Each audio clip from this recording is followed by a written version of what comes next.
আপনারা দেখছেন globe TV, সবার পাশে সবার সাথে। গ্লোব নিউজ নিয়ে এখন আমি সুপর্ণা রয়েছি আপনাদের সঙ্গে। এক নজরে দেখে নেব আজকের বিশেষ বিশেষ খবর। রাস্তার উপরেই মৃত্যু ফাঁদ, কান্দিতে অফিস উদ্বোধন, সরকারি জলাশয়ে চারাপোনা ছাড়া, সংবর্ধনা অনুষ্ঠানের আয়োজন, মহরম নিয়ে প্রশাসনিক বৈঠক, মৃত ব্যক্তিদের পরিবারের পাশে সরকার।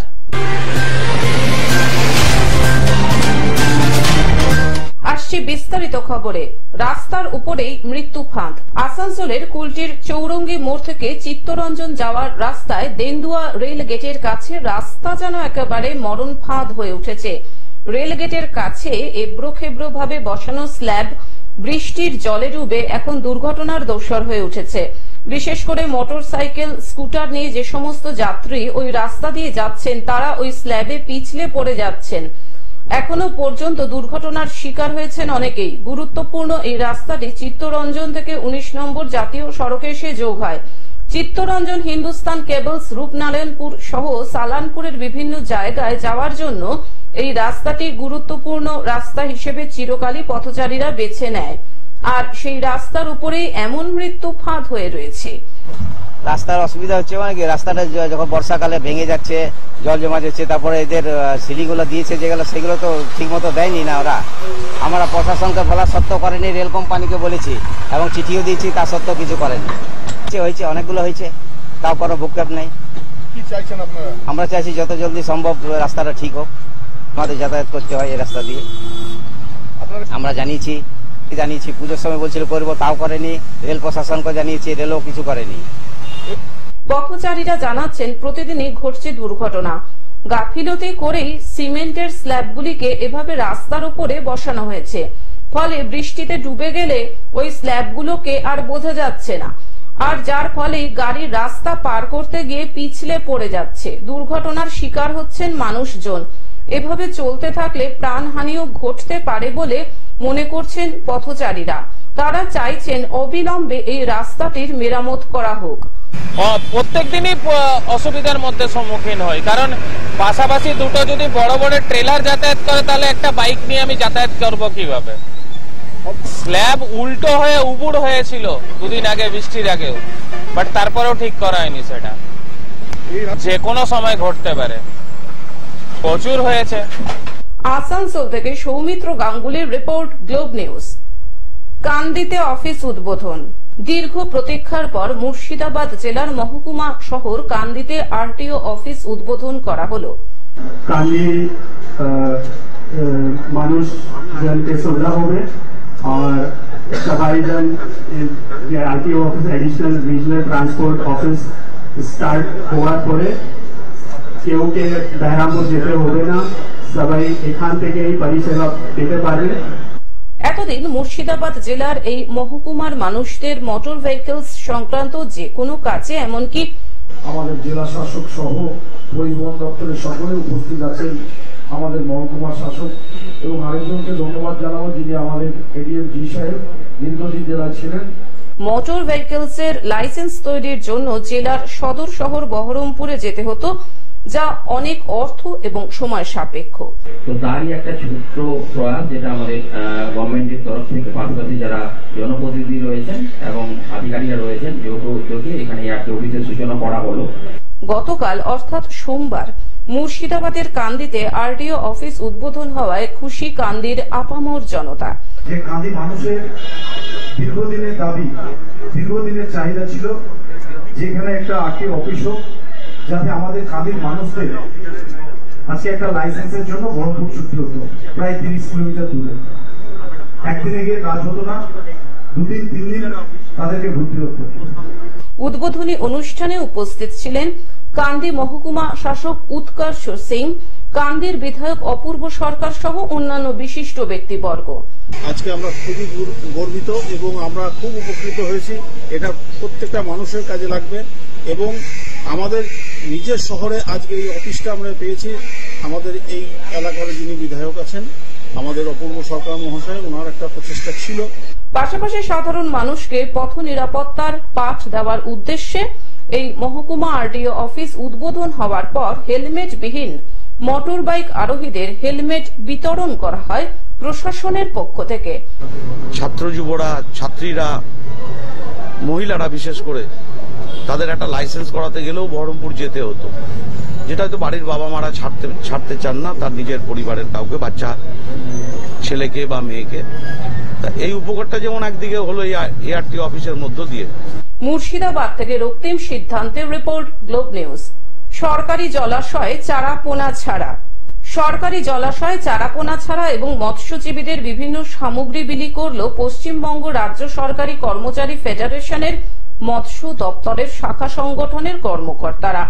সোমবার দুপুরে ইংরেজ বাজার ব্লকের যদুপুর এলাকায় এই কর্মসূচি গ্রহণ করা হয়। এদিন ওই এলাকার একটি সরকারি জলাশয়ে বিপুল পরিমাণে বিভিন্ন প্রজাতির চারাপোনা ছাড়া হয়। পাশাপাশি বিভিন্ন মহিলা স্বনির্ভর গোষ্ঠী যারা মাছ চাষ করে থাকেন তাদেরকেও হাড়ি, গামলা সহ বেশ কিছু সামগ্রী প্রদান করা হয় সংশ্লিষ্ট সংগঠনের পক্ষ থেকে। পশ্চিমবঙ্গ রাজ্য সরকারি কর্মচারী ফেডারেশন মৎস্য দপ্তর শাখার উদ্যোগে আমরা মৎস্যজীবীদের উন্নয়নের জন্য মৎস্যজীবীদের কিছু সামগ্রী আমরা আজকে ওদের হাতে তুলে দিলাম এবং কিছু মাছ আমরা এখানে ছাড়লাম। এটা মাননীয় মুখ্যমন্ত্রী যেভাবে সমগ্র বিষয়ের উপর উন্নয়ন করছেন মানুষের জন্ম থেকে মৃত্যু পর্যন্ত, সেরকম মৎস্য দপ্তরের ব্যাপারে মৎস্য বিপ্লব যেভাবে করেছেন সেইটাকে এগিয়ে নিয়ে যাওয়ার জন্য মৎস্য চাষী দিবসে আমরা আজকে মাছ ছাড়া এবং মৎস্যজীবীদের কিছু সামগ্রী আমরা প্রদান করলাম। পশ্চিমবঙ্গ রাজ্য সরকারি কর্মচারী ফেডারেশনের মালদা জেলার সভাপতি চিরঞ্জীব মিশ্র জানিয়েছেন, সংশ্লিষ্ট সংগঠনের মৎস্য দপ্তরের শাখার উদ্যোগে এদিন এই কর্মসূচি গ্রহণ করা হয়েছে। সরকারি জলাশয়ে মাছের চারাপোনা ছাড়ার পাশাপাশি মহিলা স্বনির্ভর গোষ্ঠী যারা মাছ উৎপাদনের উপর নির্ভরশীল তাদেরকেও বিভিন্ন ধরনের সামগ্রী দিয়ে সহযোগিতা করা হয়েছে। আমাদের চাষি ভাইদের উদ্দেশ্যে আমাদের কিভাবে কি করবে না করবে ইত্যাদি ইত্যাদি টেকনিক্যাল বিষয়টা আমরা আলোচনা করব। আপনার নাম?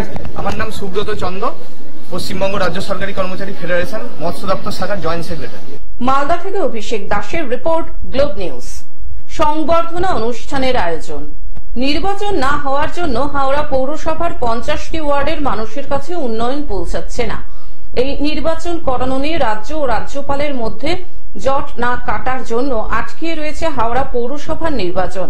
হাওড়াবাসী তাকিয়ে রয়েছেন কবে হবে হাওড়া পৌরসভার নির্বাচন, সেই নিয়ে জানালেন সাংসদ প্রসূন বন্দ্যোপাধ্যায়। 25 নম্বর ওয়ার্ডের প্রাক্তন কাউন্সিলর বিশ্বনাথ দাসের উদ্যোগে কৃতি ছাত্রছাত্রীদের ও সাফাই কর্মীদের সংবর্ধনা অনুষ্ঠানের আয়োজন করেন ওলাবিবি তলা এলাকায়। এই অনুষ্ঠান দীর্ঘ 10 বছর ধরে করে আসছেন কাউন্সিলর নিজ উদ্যোগে। আর সেই অনুষ্ঠানে সাংসদ প্রসূন বন্দ্যোপাধ্যায় আমন্ত্রিত ছিলেন। সাংবাদিকদের প্রশ্নের উত্তরে তিনি বললেন, আগামী 2025 সালের মার্চ মাসের দিকে নির্বাচন হবে। রাজ্যপালকে সরিয়ে দেওয়া উচিত। 6 থেকে 7 বছর নির্বাচন হয়নি। কাউন্সিলররা না থাকলে উন্নতি হবে না। সাংসদ হিসেবে আবেদন করেছিলেন রাজ্যপালকে, রাজ্যপাল পাত্তাই দেয়নি। এবারে লড়াই করে ভোট করাবেন। দরকার পড়লে ভারত সরকারের কাছে বা রাষ্ট্রপতির কাছে যাবেন। রাজ্যপাল পার্টির হয়ে কাজ করছেন। 2024-এ না হলেও 2025-এর মার্চ মাসের দিকে হতে পারে পৌরসভার নির্বাচন, এমনটাই তিনি জানালেন এই অনুষ্ঠানে এসে। 6 বছর চলে গেছে, সব কাউন্সিলর ঘুমোচ্ছে, কিন্তু ও দাঁড়িয়ে দাঁড়িয়ে কাজ করছে। ভীষণ ভালো ছিল আমি বলছি, এবং ভদ্রতা সভ্যতা মানে কোনো বাকি নেই। এরকম সব মানুষ আমার মনে হয় আবার ইলেকশন হলে একদম পুরোপুরি জয়যুক্ত হবে আমার মনে হয়। ও দুর্দান্ত, আমাদের সাথে বিজেপি আর পেরে উঠছে না। আর ওই কমিউনিস্ট পার্টিটাকে আর ধরি না, তোমরা জমানি তার আগে থেকে শেষ হয়ে গেছে। হাওড়া থেকে অর্পণ সিংহের রিপোর্ট, গ্লোব নিউজ। মহরম নিয়ে প্রশাসনিক বৈঠক। সম্প্রতি পশ্চিম বর্ধমান জেলার পাণ্ডবেশ্বর আপ্যায়ন হলে আয়োজিত হল মহরম নিয়ে প্রশাসনিক বৈঠক। প্রতি বছর পাণ্ডব থানা আমাদেরকে নবগ্রাম যত সব এলাকা আছে পাণ্ডব থানা সেই সব এলাকার লোককে ডাকা হয় মহরম সেক্রেটারিকে। ডাকার ফলে মহরম কিভাবে চালানো যাবে যেভাবে মহারানীর নির্দেশ সেই নির্দেশ দেওয়া হয়। পাণ্ডবেশ্বর ব্লকে রয়েছে 17টি মহরম কমিটি, আর এই মহরম কমিটিদেরকে নিয়ে প্রশাসনের পক্ষ থেকে বৈঠক করা হয়। প্রশাসনিক বৈঠকে মহরম কমিটিরা তাদের সুবিধা অসুবিধার কথা তুলে ধরেন। মহরমের দিনে কোন রকম অপ্রীতিকর ঘটনা যাতে না ঘটে তা মাথায় রেখে প্রশাসনের পক্ষ থেকে বেশ কয়েকটি গাইডলাইনও জারি করা হয় এই দিন।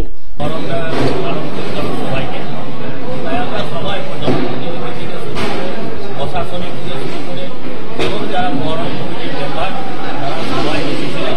সবাই মিলে আমরা একমত, আমরা মহরমটাকে আনন্দের সহিত পার করব, কোনো রকম শান্তি আমরা বরদাস্ত করব। বৈঠকে উপস্থিত ছিলেন CIB Pintu Mukherjee, SI Sanjay Ghosh, traffic আধিকারিক বিশ্বজিৎ কুন্ডু সহ রেলের আধিকারিক ও পাণ্ডবেশ্বর ব্লকের পূর্ত কর্মাধ্যক্ষ কিরিটি মুখার্জি সহ এলাকার বিশিষ্টজনেরা।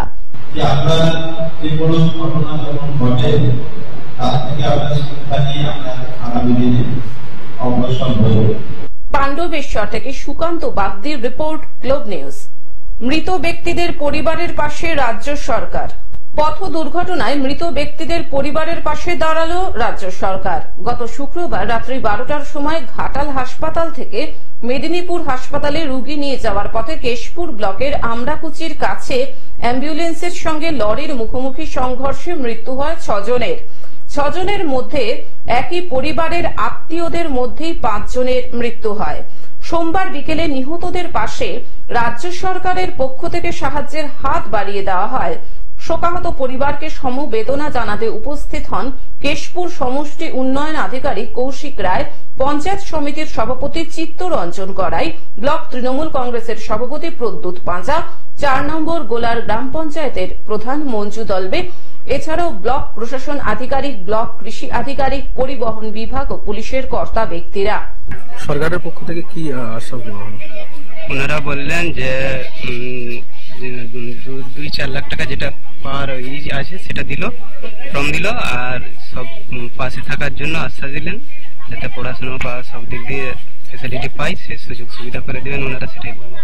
রাজ্য সরকারের পক্ষ থেকে আমাদেরকে আর্থিক সহযোগিতার হাত বাড়িয়ে দেওয়া হয়েছে, পাশাপাশি ওনারা আমাদের বিভিন্ন ধরনের সহযোগিতা করবেন বলেও আশ্বাস দিয়েছেন।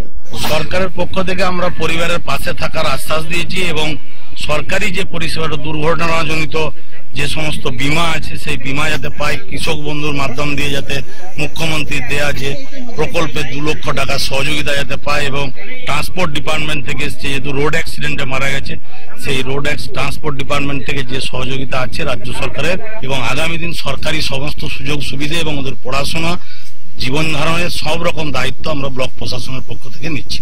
পশ্চিম মেদিনীপুর থেকে কল্যাণ মণ্ডলের রিপোর্ট, গ্লোব নিউজ। এখন থেকে গ্লোব টিভি দেখুন আপনার স্মার্টফোনেও। গুগল প্লে স্টোর অথবা অ্যাপল স্টোর থেকে ডাউনলোড করুন গ্লোব টিভি লাইভ অ্যাপ এবং জিও টিভি অ্যাপ। এছাড়াও জিও ফাইবারেও গ্লোব টিভি দেখুন। আজকের মতন গ্লোব নিউজ এখন এই পর্যন্তই। দেখতে থাকুন গ্লোব টিভি, সবার পাশে সবার সাথে। নমস্কার।